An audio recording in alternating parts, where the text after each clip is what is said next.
All right, students, welcome back to U.S. History.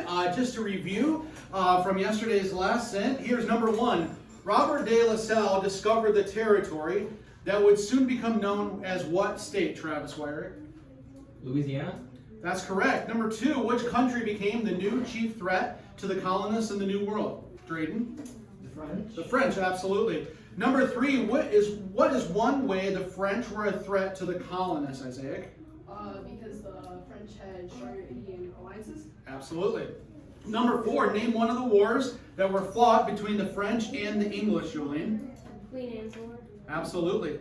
Number five, why was the conflict between the French and the English inevitable, David Westcott? The French wanted to move east of the Mississippi while the English wanted to expand west. Absolutely. So if the French are expanding eastward and the English want to expand westward, inevitably there will be conflict. So at this time, we're going to look at the French and Indian War. I just want to introduce some guiding questions to help us as we discuss, and then we'll come back to these at the end of our class time. Number one, what were the causes and events of the French and Indian War?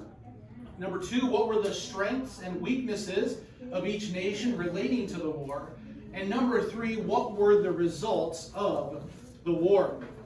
A British writer by the name of Horace Walpole said this: "The volley fired by this young Virginian in the forests of America has set the world in flames." And that British writer was referring to a young colonel by the name of George Washington, and his surprise attack on a small group of French troops that sparked the beginning of the French and Indian War.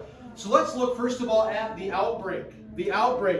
The French and Indian War was a culmination of a variety of wars that took place primarily in Europe.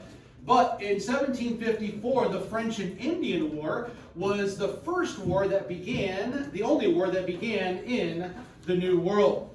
While most of the wars, again, were fought in Europe, this one was primarily fought here. It did eventually spill into Europe 2 years later, and there it was called the 7 Years' War. Now, the conflict really began in western Pennsylvania, near the town of what we would call modern-day Pittsburgh, and it was through the involvement of George Washington. Now, here's a question: why were the French becoming such a formidable adversary, Jolene? As the French were expanding their influence and presence east of the Mississippi River, and the British were coming west, there would be conflict. And so I asked that question a second time because we have to understand what really brought about the conflict between these two nations. France is wanting to expand their influence.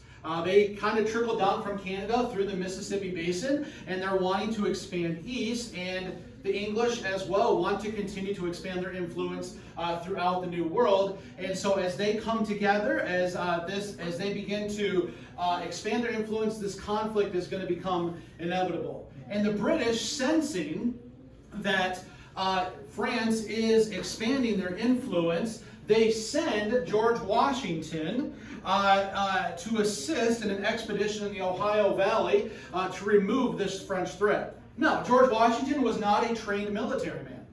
As a matter of fact, he was a surveyor of land. He was a frontiersman. But his experience in those areas made him a competent person to be able to guide this expedition into the Ohio Valley and to really spy out the French threat. Now, incidentally enough, the only reason George Washington was actually chosen to actually lead this command is because the commanding officer at the time didn't show up for duty. So he was kind of thrust into this position. But during their journey, they encountered a small group of French troops, and they eliminated them. As a matter of fact, 10 Frenchmen were killed and several others were captive. But interestingly enough, at this time, in 1754, France and England weren't actually in war yet. They were actually at a relatively peaceful time. Well, not anymore. So thanks to Colonel Washington himself and his actions. But capitalizing on an early win, George Washington led his troops against a much larger force of French soldiers and Indians that were awaiting him at the newly constructed Fort Duquesne. Now, Washington, fearing defeat, retreated and hastily built Fort Necessity, out of necessity nonetheless. But because of the quick construction and the strategic disadvantage of being in low country, Washington and his troops quickly surrendered to the French army. In a rather surprising move, the French let him and his men go without any incident, without any issue. They were allowed to go home. Imagine if they kept him permanently. Imagine how much different our country could be today. But as Washington wrote his letter of surrender, he actually blamed the British for the lack of support. And it was this series of events right here that really ignited the French and Indian War. Now, as we discuss the war, it's important to look at the two sides that are involved in this war. Here's a question. What side enjoyed a better relationship with their Indian alliance, Lucas? Wasn't it the French? It was the French, exactly. Now, why was it a mistake for the British not to form strong alliances with the Indians, Elijah? Because the Indians could have provided strategic tactics for the English. Absolutely. As we're going to see, the French, because of their relationship with the English, they're not only going to adapt their fighting style, but they're also going to have a better understanding of the lay of the land, and so it's going to give them the early advantage in this war. Now, the English have had relations, they've had contact with the Indians for over 100 years. And you would have thought they would have seen the strategic advantage of having better relationships with them. I mean, after all, the English came over practicing religious liberty, practicing the Bible, and teaching the Bible. And there is a specific verse, a few verses in the New Testament that talk about loving our neighbor as ourselves. And if the English would have taken that advantage, they may have been able to use the influence and the strategic strengths of the Indians to better eliminate or more quickly eliminate the French threat. Now, the early phase of the war was won primarily by the French because of their strong ties to the local Indian tribes. It was the French who borrowed methods of forest fighting and from the Indians called guerrilla warfare. Guerrilla warfare simply is defined as a sudden burst of attack from a small group of people that are hidden by the surroundings.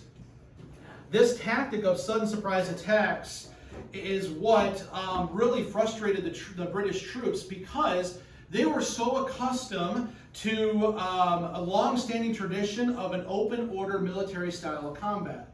And so the British failures to adjust to guerrilla warfare and their failure to draw up new strategies to combat that style cost them the lives of many of their men early on in the war. However, the British did possess some advantages. Primarily, they possessed a bigger army. They outnumbered the French, 20-1 in population. But they also had their vaunted British Navy. The British Navy were able to control the waterways to hinder or to limit French supplies from helping the French troops themselves. Now let's take a few moments and look at really the strengths of the French and the British in the French and Indian War. Again, we've highlighted this already. The French had better relationships with the Indians. The British they outnumbered the French 20-1. The French had a better understanding of guerrilla warfare.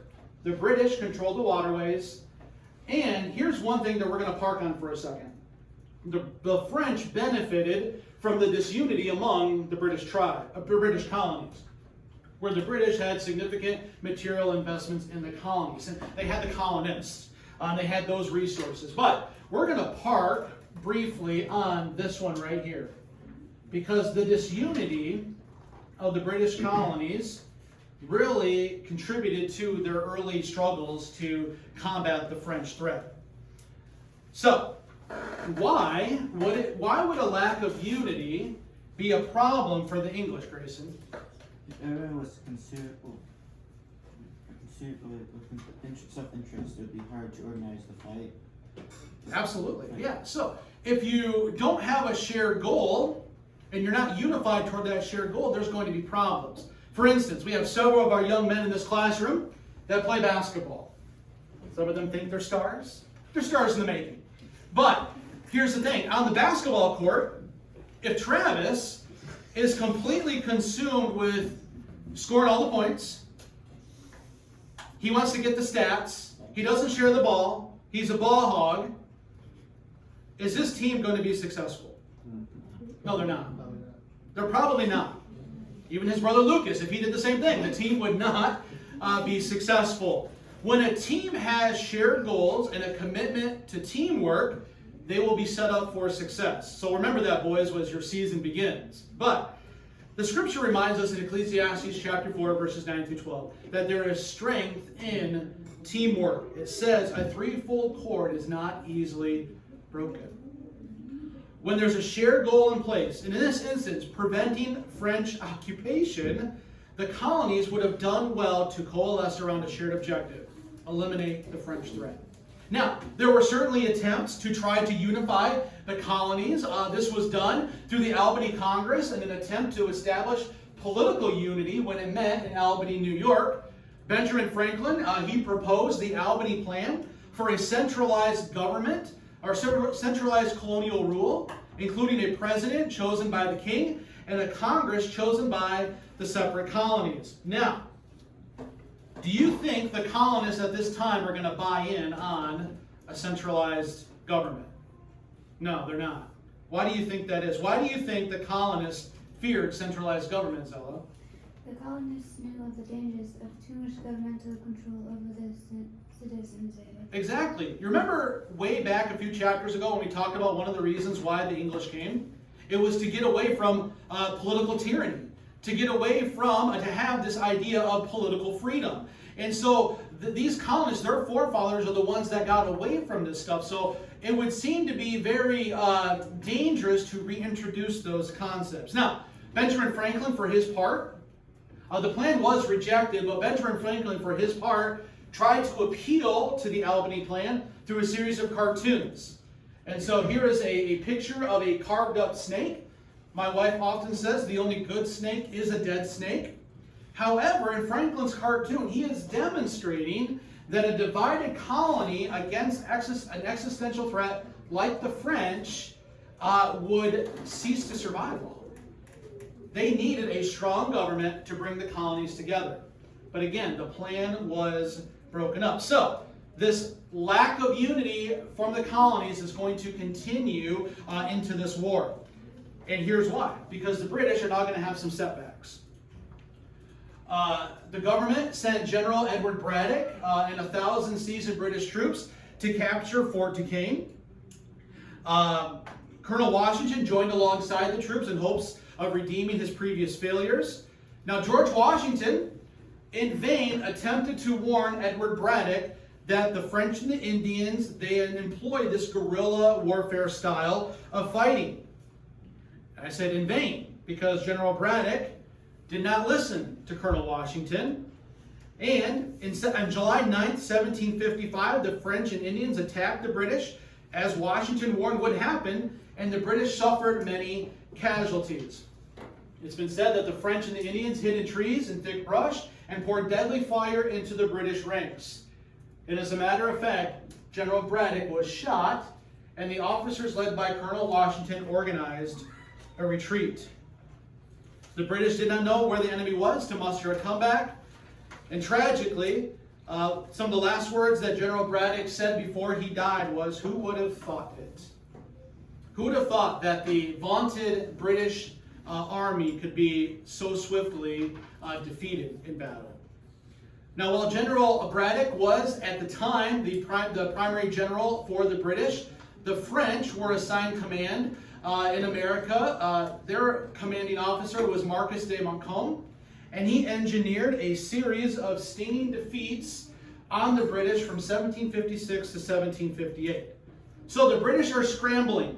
What are they going to do? How are they going to respond? How are they going to mount a comeback or mount a counteroffensive in this war?